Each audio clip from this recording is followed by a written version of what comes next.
How do I find the right research topic? Let me tell you, there is no right research topic. The time it is floated in the market, take an example. In 2019, maybe around September, October, November, December, and likewise. You could see that 19 December onwards, the COVID related topics people started discussing across the globe. The business closed down. Tourism closed down. Many business sectors closed down, especially restaurant chains closed down. A lot impact started with one virus. And look, the topic, the time COVID-19 floated in the market, immediate level, it captured by millions and millions of research scholars. So if you are identifying this topic later, you can see that hundreds and thousands of literature already existing in that. Means that people started researching on that. They produced best of results out of it. Got it. So when you look upon that angle, there is no right research topic at all. What is today may be ice cold by the time that you go on the job market. The topic market. It's a kind of labor market, like topic market. When you go to topic market, it's already researched. The jury will be asking you, this topic is already researched by the past research scholars. Why are you doing a repeated research? It's not repeated research, repeated search. I cannot even call a research. A research. What is exactly the way you looked upon it and find out a gap and implications, why it is needed? It's already discussed. That's what in the last class I told you, after 2012-13, the literature is not existing. It means that that topic is already saturated. The topic is not discussed by the modern research scholars. It's already captured all the observations connected with the problem, the concepts, the theories, the methods, the sample, the size, or the observations or relationship or theories, anything, everything is captured. So there is no need for that kind of topic to be researched. So this is the thing you need to be very careful. The budding research scholars, the students, the faculty members, look on what excitement you are trying to produce, what kind of gaps and what kind of implications you are trying to produce. So you don't want the 19th best paper or the 100th best paper, and likewise, you need to be the first one or top 10 research papers. So in order to get that, you need to get into the research literature review appropriately, and you need to identify how we can pitch my ideas connected with the topic. So the first diagram, always remember that also to be taken into consideration. So how do I find the right research topic? That's the question. Much more important is to find something that is important and genuinely interesting in you. A genuine interest needed. If you are a finance guy, a faculty, follow the finance topics. If you are an HR faculty, be an expert and follow that. If you're a marketing, if you're a law, if you're a technology, you follow that. At the same time, you can look at interdisciplinary studies. It's okay. Interfunctional studies, it's okay. But tell it to the world that it is important to do that research. It's very important to do that research. At the same time, the topics which are, take an example, many times the supervisors, the teachers will tell, okay, go and take this topic.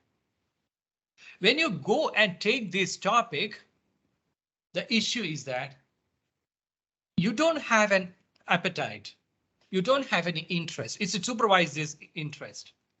It's not my interest. Teacher has given me a topic and I started doing it. I'm struggling like anything. It should not be. If we are going for a PhD program, it is a 3 to 4 years journey. You are going to live on that topic. If you're going ahead with a MPhil or a master's may be 6 months. MPhil maybe 2 years, 1 to 2 years. So the journey, depending upon the strength of the degree, soundness of the degree, level of the degree, your journey maybe 6 months to 3 years, you would be able to sustain the pressure. You would be able to sustain the black hole. Means that sometimes, you don't get anything at all some point of time. When you read also, you're not getting any idea to pitch it as an idea, workable idea to do the research. So you need to be very careful on pitching your topic. That topic should have proper gaps and proper implications. There are great papers to be written in almost all fields. You need to settle on an area. First, not the topic. It's an area, a discipline. If it is law, okay, is it comparative law? Or it is civil? Or it is criminal? If it is HR, okay, go recruitment and selection, or performance management system, or you have to focus on succession planning, or be connected to the career plateaus and career planning, which a broad domain is HR. It doesn't mean that you can take HR into your topic. No, HR is so complex. Marketing, so complex. Finance, so complex. So take an area, first of all, an area of interest. Oh, I would like to study green financing. Under the green financing, what I should go? All right. I would like to study marketing. Okay, under the marketing, which one, what I should go? This is exactly the question you need to address. Area. You need to settle on area where you are sufficiently interested that you don't mind making some investments. Means that take some time to read and read and read. Reading make you more understandable about the topic you are exactly discussing or will be discussing in the future. So since these investments are preparing you not only for the thesis work, but also for your next round of papers, said, don't limit it by one research paper or one research topic. Many research topic you can do. So some of the sections, you know that it is a complex area. I can approach in an HR angle. I can approach in a marketing angle. I can approach in an interdisciplinary angle. I can. So every moment you are spending for the literature review is not going to get wasted. It will be fruitful for you one day. Only thing, take some portion and start digging into that and move towards that. That's the way of identifying the right research topic. So how do I know if I have an interesting topic? First, be aware that the term interesting inevitably has a subjective aesthetic component. What you like may not be the other people. Your aesthetic sense aesthetic means that sense of beauty. You like certain pens, you like certain Cutex, you like certain nail polish, you like certain, what you would say, high heel slippers. Some may not be not liking at all. People like gold, people don't like gold, people like silver, not liking. So likes and dislikes vary from human being. So the something which is interesting to you may not be interesting to everybody all, especially the jury. When the jury comes up to you, it may be interesting to you, but you don't know how to pitch that before the jury and tell them that this is an area to be researched. So a subjective component is there. It's your personal touch is coming up, preconceived notions, your biases and the beliefs are influencing. So we cannot expect to find necessarily a sufficient condition for an interesting topic. At least you need to always remember one thing, that you are going to survive that particular for a period of 1 to 2 years. So this is another aspect you need to look into that. All right. So we cannot expect to find necessary and sufficient conditions for an interesting topic. So nonetheless, there are useful indicators which can be a best topic, and likewise, which can be a best topic. So here, how am I going to convince this skeptic? Means that you cannot touch it, you cannot smell it, you cannot weigh it. It's a guesswork, skeptic work. Or he or she should pay attention to my research. Means a jury is before you. The jury is before you, and how I can get my jury attracted to my topic. The way you have pulled the concepts, the way you have pulled the theories, the way you have pulled the methods, the way you have pulled the techniques, And the way you have identified the research gaps, the way you have identified the inconsistencies, conflicts and contradictions, and the way you are telling that if I fill up this knowledge gap, I'm going to get appropriate implications. These implications can be practical, theoretical, methodological. So the question is how my jury is going to pay attention to my topic. So the gaps and implications are the major factors. So here I'm asking and answering a question that has some substantive real world counterpart. This is one aspect you need to understand. A substantive real world counterpart. So most important thing, I am asking and answering a question which is so contemporary and which is so relevant to the stakeholders. It's not for you, you have to do the research. You have to do the research for the stakeholders. So to my counterpart, to the real world counterpart, how it's going to be beneficial, implications, practical implications. Moreover, I would also like to be able to argue that the issue is an important one. The topic which I have selected is an important one. Hence, the real world examples can be influential and its magnitude matter. Real world issues to be taken. If you want to get real world issues, you should talk to the practitioners. People in the retail chain, people in the restaurant chain, people in industries, people in the banking sector, people in the financial institute. You talk to them. What are exactly the problem faced by these people? You will be getting an academic angle, but you don't get a real world counterpart angle if you don't discuss those issues with your industry counterpart.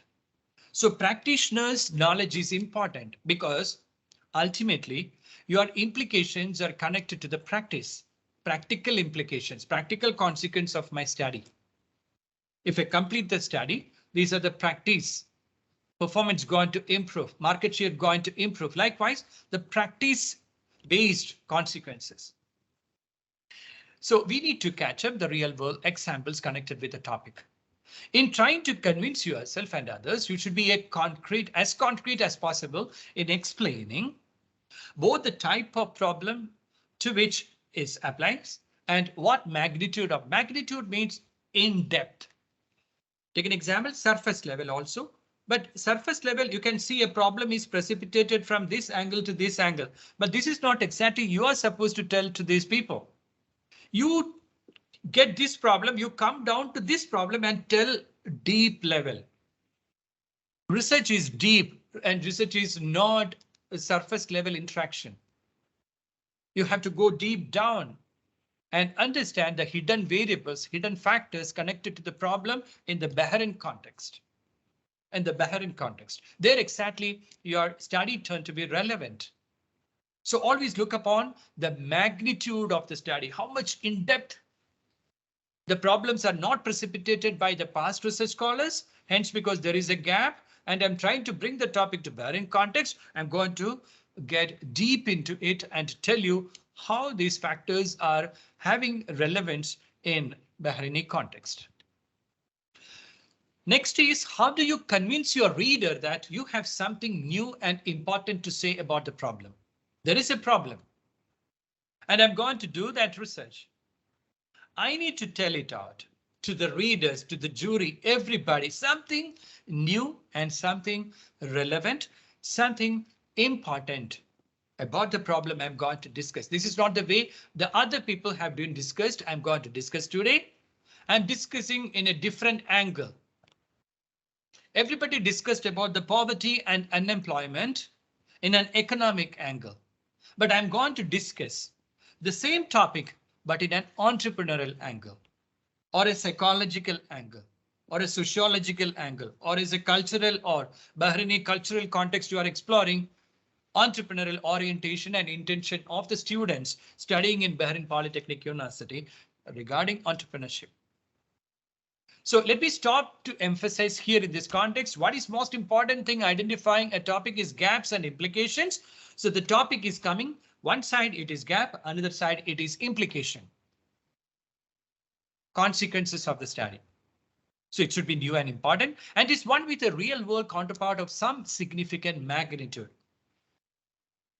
They are all waiting for your finding to be absorbed into their company, to be absorbed in their bankings, to be absorbed in the financial institutions or in infrastructure industries and likewise. So the magnitude desired its absorption. So the topic to be selected in that way. All right. So what's a good research topic then? A good research topic is consistent with a pressing need or an issue or a problem or a situation. A pressing issue, a pressing need of a people, a community. A pressing issue faced by the community. A pressing problem faced by the industries or organizations or a situation. If you don't precipitate the pressing need, people don't get excited on your topic. So the excitement can be created only when you are telling to the world that this issue is contemporary to be studied because the other research scholars could not precipitate the topic appropriately. Or they have not discussed appropriately. They have not discussed the concepts appropriately. The way they have approached differently. And at the same time, you should consider it as interesting to you. One that you approach with an open mind. Don't go with a topic with a closed mind. I will be studying only this much.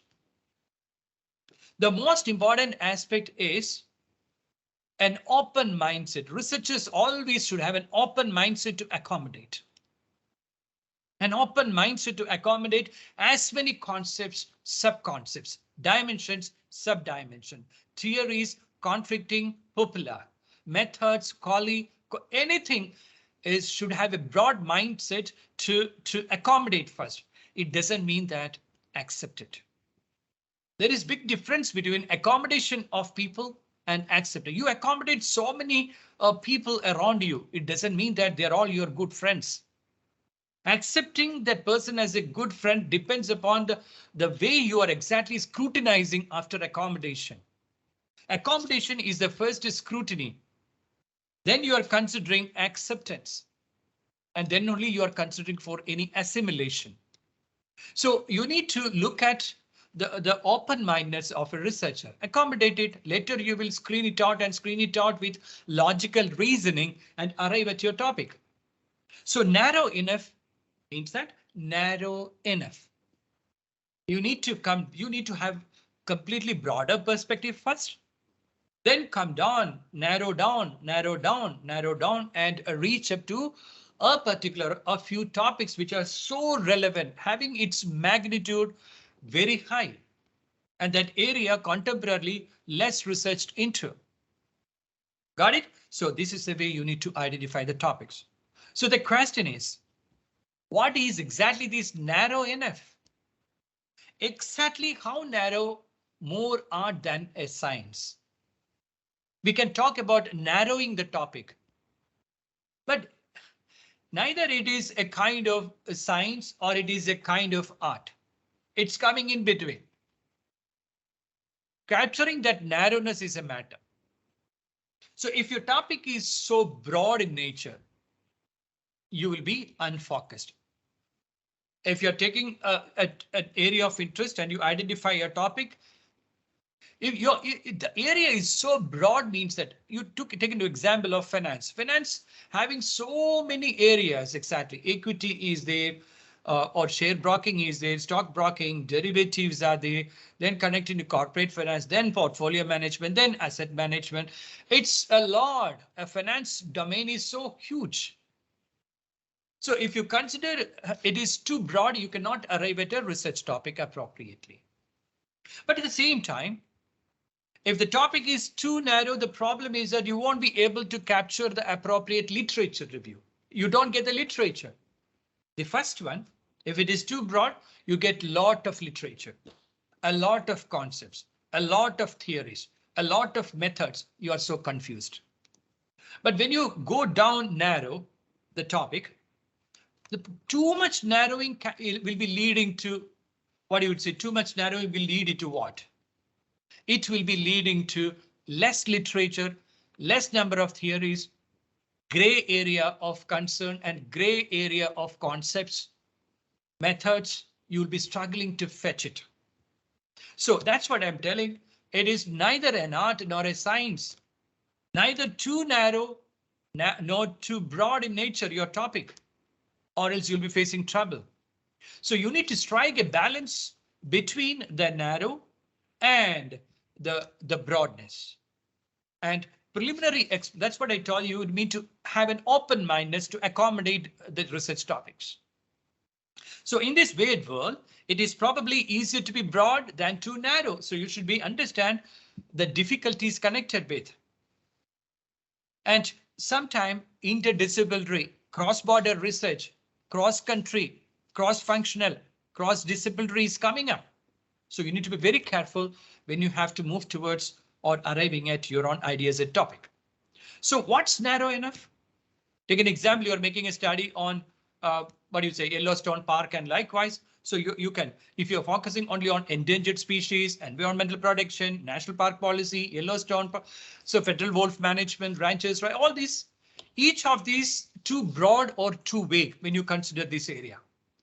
But if you want to make it as too good, you have to ask this question whether the Yellowstone wolves should be protected when they leave the park. Interestingly, combine all too broad topics on the left can produce an appropriately narrow topic by focusing your attention at the specific spot where those broad themes converge. Got an idea? So how do you know if what you're doing is new? One answer is go back and read the entire history. That's what the first minutes of the session I have briefed you. It's very important, the entire history of the literature. It can be conceptual, it can be theoretical, it can be methodological, it can be relationship, argumentative based literature, anything can be, no problem. But go back to the history. And that will help you to know what is known to you, what is known to you. And if you don't understand what is known to you, you cannot go to what is unknown. And research is a journey from unknown to unknown or unknown to known, whatever the way methodology distinction. Usually it is known. Known means that you understand where exactly the gaps existing, and that gaps are exactly the unknown. And this as an attempt option, as you can surely convince yourself, and your advice is that you are working hard. Unfortunately, it is also very inefficient path, more likely to mire you in controversies that are old and forgotten, or for good reason than to show the path forward. The most important is the path forward, the way forward. If you don't understand the known through the literature review, you won't be able to tell the path forward, future scope of the study. Technically, scientifically, we are defining future scope of the study, or the future scope of the topic, future scope of the area. So the path forward is the exciting element for the jury, is the exciting element. So you will be able to capture this through the history. So three steps are involved. First step, to identify the topic and the gaps. Talk to someone working in the area or at least reasonably familiar with it to find out if someone has already answered the question you are pondering. You got an idea. From the idea you develop the research questions, whether that research questions have been already addressed by the past research scholars or not. You have to talk to people, you have to talk to professors. You have to read the literature review, history. So you can understand that whether these kind of my preliminary notions are addressed by the past research scholars or not. Second, look at the recent surveys of the literature directly on the topics as coming close to providing sufficient statistic for what has been done before in the area. How many research scholars, how many concepts connected with the problem, how many research scholars connected with the problem, how many types of methods connected with the problem. Statistics, that's what I told you in the last session of the last session, the literature metrics. When you develop the literature metrics, you come to know that whether you are intentions or your preliminary ideas are researched or not, how they have researched, what kind of topics, what kind of method, which type of sampling or any kind of area identification happen, everything you can search across. Third, naturally, SCI, ESCI, Scopus, WOS, EconLit, social science citation indexing, these all can be extremely helpful in identifying related work and should be consulted carefully. These are all the databases and the rating agencies of the journals.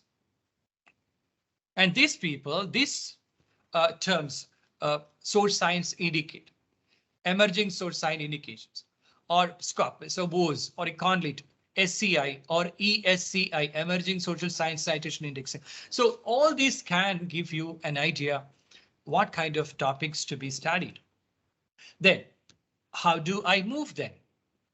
Convince evaluators that the novel element in your topic is in fact important. The novel element. There is an exciting element in the topic that is contemporary in nature. That is contemporary, that is not studied. There is a gap.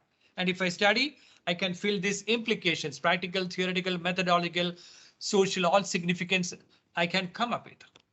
So how do you do this? After reading the topic, researchers familiar with the literature in your area should see the world.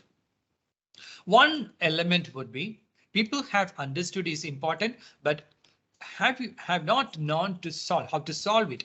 It's not understanding a problem matters. How that problem can be addressed.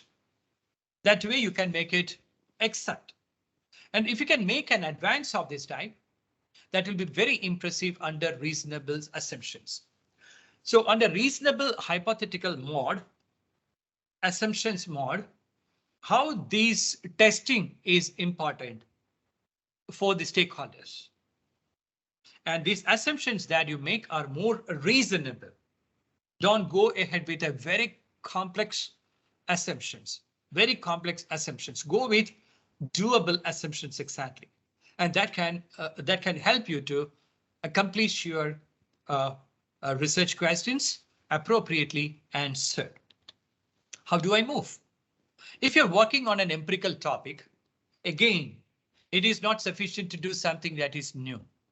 So you have to convince the evaluators it is important. Take an example. Taking someone else's regression model and adding a new variable that turns out to be statistically significant is OK. But will it land a paper in a top journal? Always think about it. A top journal means that journals expect extreme research gaps, exciting knowledge, testing interventions, exciting knowledge to be supplied after the research work. It won't lead to, of course, you'll be getting publications, but getting publication is not the important thing. You can get paid publications a lot. The most important thing is how many papers you have got citations. Your name is cited by different research scholars from across the world. So all questions you address is important, and that what you are doing is new is a criteria that to be addressed. So how do I move to identify a topic? For an empirical paper, we must then ask whether there is good theoretical motivation for the inclusion of the new variable. There is a theory available, and a lot of concepts already studied with that particular theory. But if I add up a new variable, which is Bahraini context, does it have any relevance? Does it have any relevance connected? The testing time.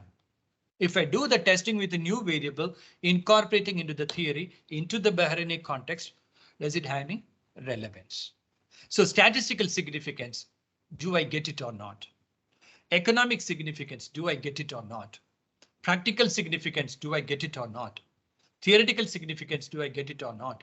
Social significance, technological significance, legal significance, do I get it or not?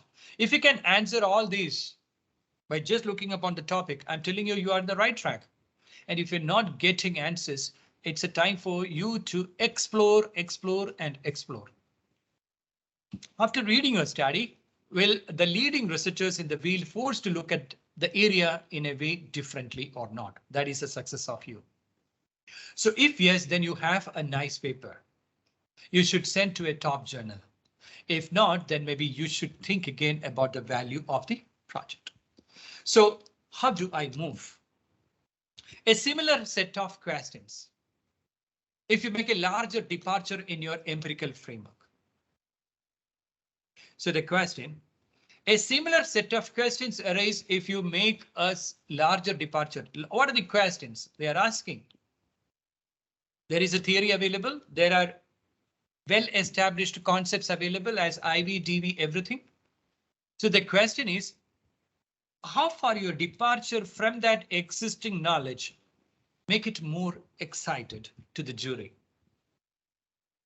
Is there a strong tie between the theory and the empirical framework chosen? Research frameworks different from different authors. So is there a strong tie between the theory and the empirical framework chosen? How far the theory and the new framework you have established in when it try to integrate, how it explain the same problem in a different way. Same problem.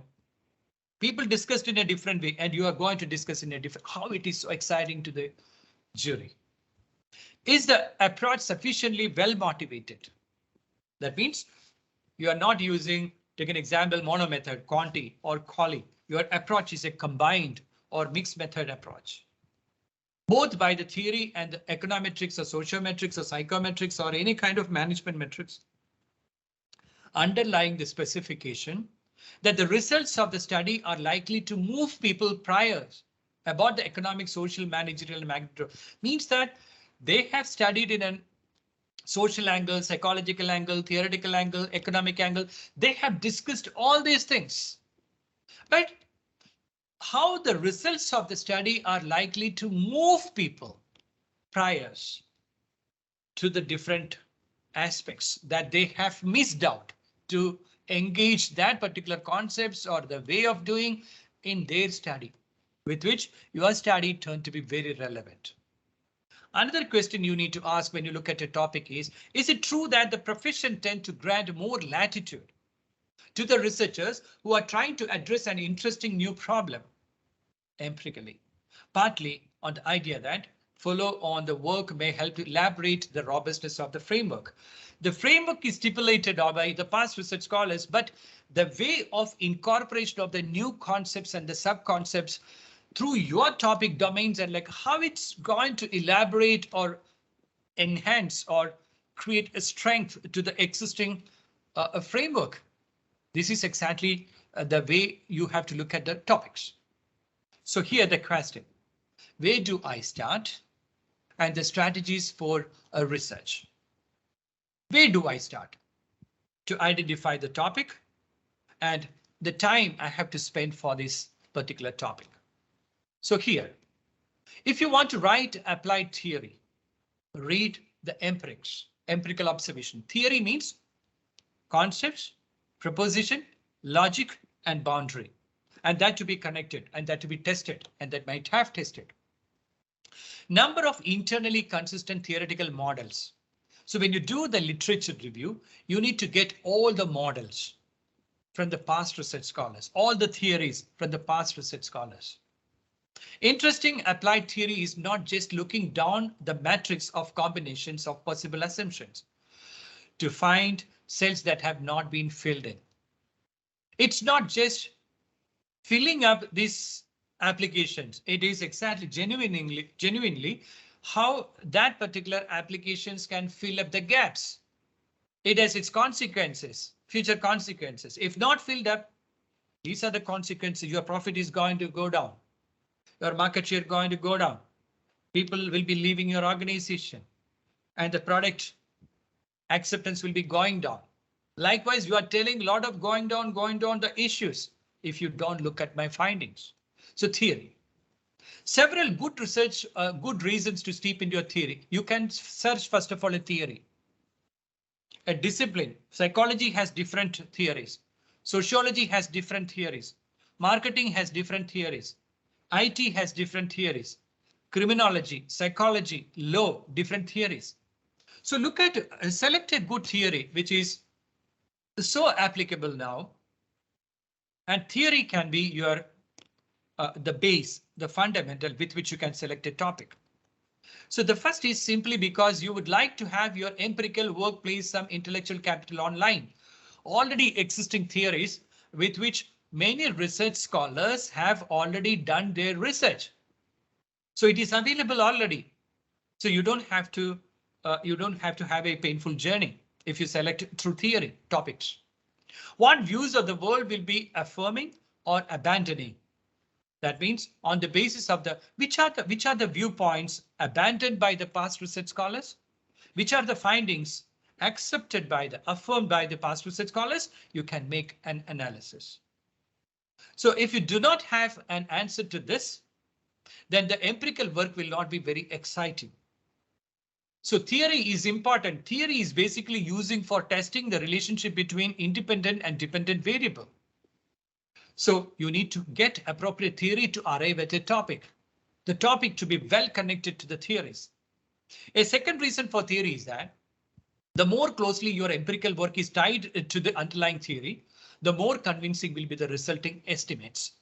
If you connect with the theory and explain to the jury, this is the way, these are the variables connected with the theory, and similar way, I try to integrate a similar type of the concepts integrated with the theory. And when I tested, these are the consequences coming up. This is having, or these are all having a high impact to the stakeholders. You can explain. So always look at theory to arrive at a topic. Another, you should remember research frontier.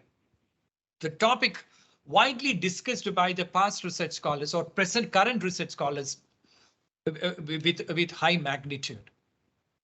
With high magnitude, some questions in the field have answered or approaches so exhaustively explored that is nearly impossible to identify topics. The question able to move it. That means some of the topics when you select, it's already been researched. It is a saturated topic. It is a saturated topic. Don't take that topic once again for the research. All the research questions that you can modify and move, it's already been researched. The consequences have been already found out. And they started applying that in industries. Everything is known and there is no unknown element. On the other hand, there are certain set of questions that the leaders in the field are currently struggling. Means that's what I told you. You need to talk to the practitioners. You need to talk to the industrial people, the lawyers, or to the technologists, or to the production managers, chief financial officer of company or finance officers. They will tell you that what are the struggle they are exactly facing now. And that topic to be taken, that's we call it as research frontier.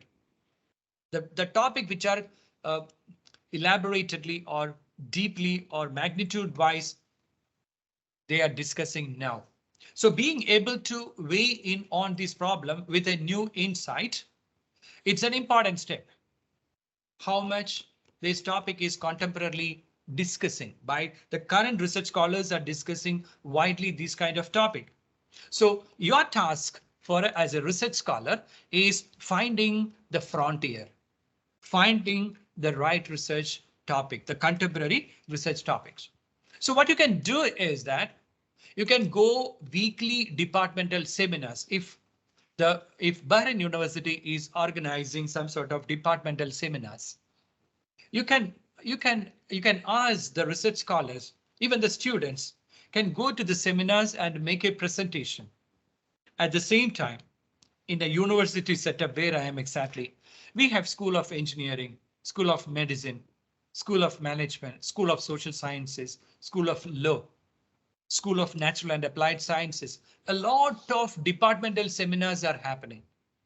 And we encourage our staff as well as the students to go to departmental seminars.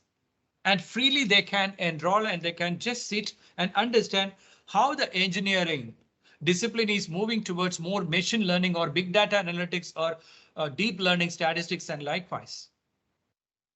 How the data science is connected with the management. how big data platforms are used in supply chain management decisions. Likewise, you will be getting wonderful ideas and lot of research questions they are exactly deliberating and discussing. So that's what we use to encourage the research scholars to go to conferences, seminars, symposiums, and likewise, because that's the only way with which you will be getting best of ideas that are exactly researched by research scholars or discussing deliberately in the conference to get the leads. Read the working papers of the intellectual leaders and narrow down to the research area. You need to know narrowing down. I'll give you a wonderful example of eating disorder later. How to narrow down. Eating disorder is a big topic, but how we can narrow down the topic and different topics we can generate it with eating disorders alone. All right. So working papers means that they're not permanently settled. Only a small set of people who consistently push forward the frontiers of the research that you need to identify. So they have so many working papers. Before, take an example, a theory turned to be as a theory accepted by the entire world. Many working papers connected with the theories have been published by the research scholars earlier. So this is your first task, to identify the working papers. It's not full-blown research papers to be targeted first. You can also look at the working papers, how progressively that topic is discussed and make it as a working paper, working topic, working hypothesis, working methods, how they have precipitated it. You can think about it.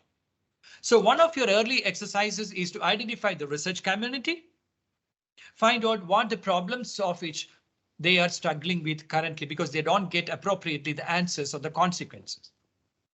Another task of you people to identify the research topic is to connect with the best of journals, means that selected journals coming to your domain.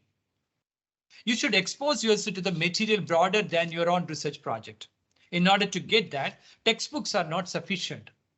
You need to go for empirical observations. Empirical observations or experimental or tested knowledge is only available in journals.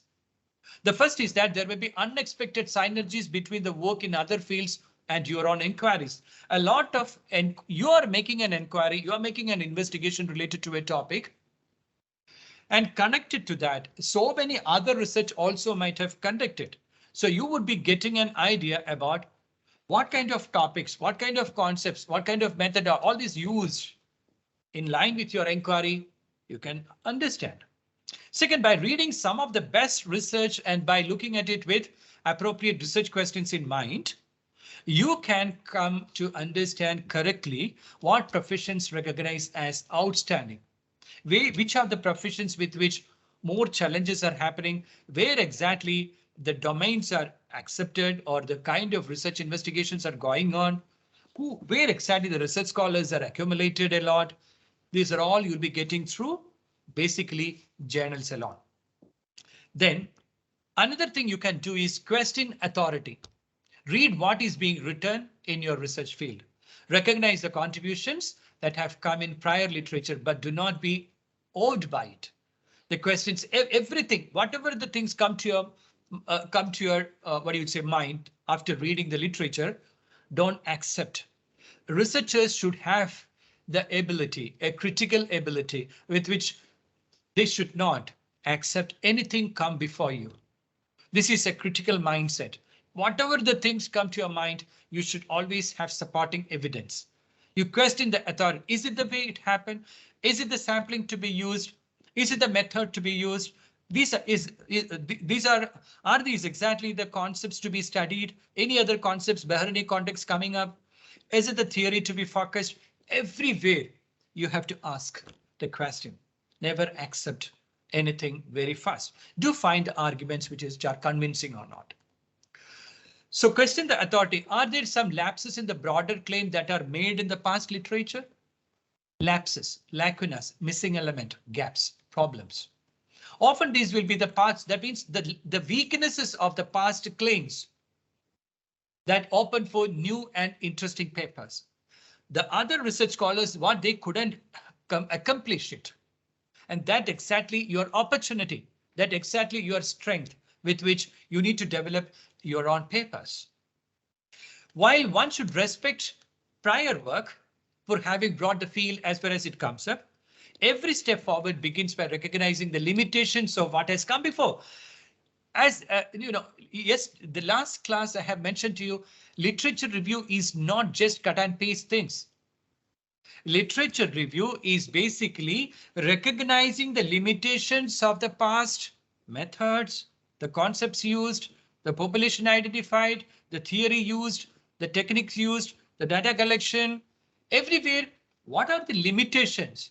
If you accept everything correct, whatever the other people have done is absolute, then where is the gap? Where is the gap? So there is no logic coming upon. So you need to identify the gaps connected with population, gap connected with concepts, the gap connected with theory, the gap connected with sampling, the gap connected with the techniques, the gap connected methods used, theory. All these things are exactly the opportunity. That opportunity you are conveying to the jury and telling that this research to be conducted in this particular manner, which is more appropriate in comparison with the past scholars. So another thing what you can do is that go and attend conferences, present your work wherever possible. As a student, you can have student seminars. As a faculty, you can have faculty seminars. This is a culture. We do have faculty seminars. So we organize in the conference hall. So anywhere people can come and ask questions. Even though the person is doing in engineering, if it is a generic topic, people coming from management, people coming from psychology, also they come and they discuss, they deliberate and they criticize. Once they criticize, you will get a broader idea how to think about the topic appropriately. So ask the students on the topic marker currently and are the tape and the seminars to attend the market much better than the what you would say outset. Almost inevitably answer yes, and by large margin experience always matters.